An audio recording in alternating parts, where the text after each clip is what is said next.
The workplace playbook. Who calls the shots? It's a great question, right? We spend a huge chunk of our lives at work, but do we ever really stop to think about the rules of the game? It's not always obvious who's making the decisions. So today, we're going to open up that playbook and find out. I mean, seriously, think about it. You're there, you're doing your job, but have you ever just stopped and wondered, who really makes the decisions around here? Who gets the final say? And probably the biggest question of all, where do you fit into the grand scheme of things? Well, believe it or not, for a lot of workplaces, there's an actual rule book that lays all of this out. It's a whole system, and it's built on 3 core pillars. Once you understand them, the entire power structure suddenly becomes a whole lot clearer. All right, so where do we begin? Let's start with pillar number 1, management's right to manage. You can think of this as the foundation that everything else in the workplace is built on.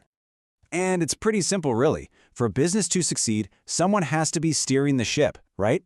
The playbook makes it crystal clear. That's management's job.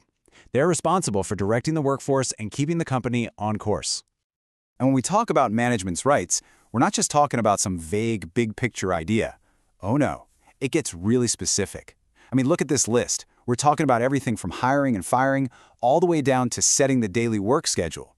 It's all part of making sure the business runs smoothly. But, and this is a big but, here's the catch. This power isn't unlimited. A manager can't just fire someone because they're having a bad day.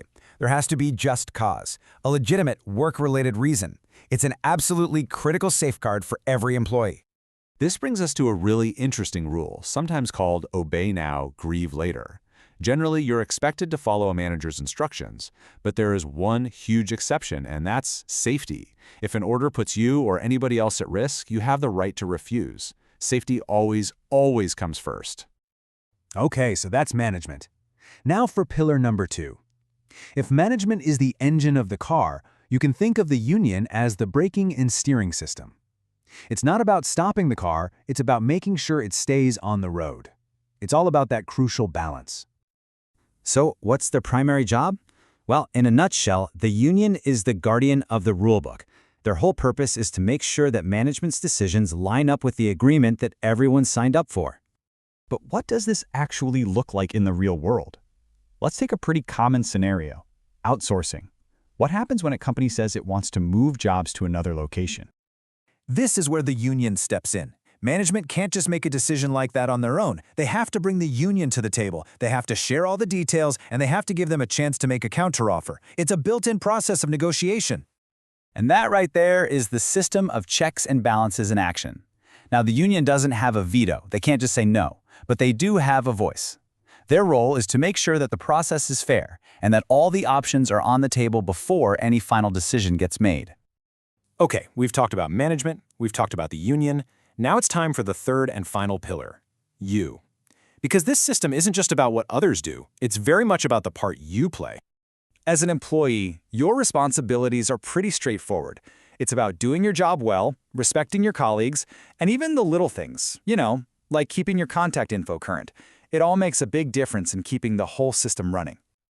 But among all these responsibilities, there's one that really stands out. This quote right here, this is the glue that holds the entire system together. And notice that keyword all. This rule applies to everyone from the CEO right down to the newest hire. And that's really the bottom line. Without mutual respect, the entire system of checks and balances just falls apart. It's the absolute bedrock of a workplace that is fair and productive. So we have our 3 pillars, but how do these rules actually play out in your daily life at work? Let's look at a really concrete example that shows the whole system in motion. Let's talk about seniority. It's a simple idea, right? The longer you're with the company, the more seniority you have. But this simple concept can have a huge impact on your career. Just look at how seniority works in practice. Whether it's choosing your vacation time or in a much tougher scenario facing layoffs, there's a clear, consistent rule. It's a system that's designed to be fair, not based on who you know, but on how long you've been there. So ultimately, seniority is about predictability. It's a transparent system that ensures those major career decisions are made fairly and consistently, and it removes any guesswork or favoritism from the equation. So what have we learned? The workplace isn't just a place you go to earn a paycheck. It's actually a complex system with its own set of rules, roles, and responsibilities that are all designed to create a functional balance. It all boils down to these 3 pillars, and they're in this constant dynamic interplay: Management's right to lead, the union's role as a check and balance, and the employee's responsibility to contribute. Each one is a totally vital part of the equation. Once you understand this playbook, you really have a roadmap to your own workplace. You know who's in charge, you know what the rules are, and you know where you stand. So I'll leave you with a final question. What does the balance of power look like where you work?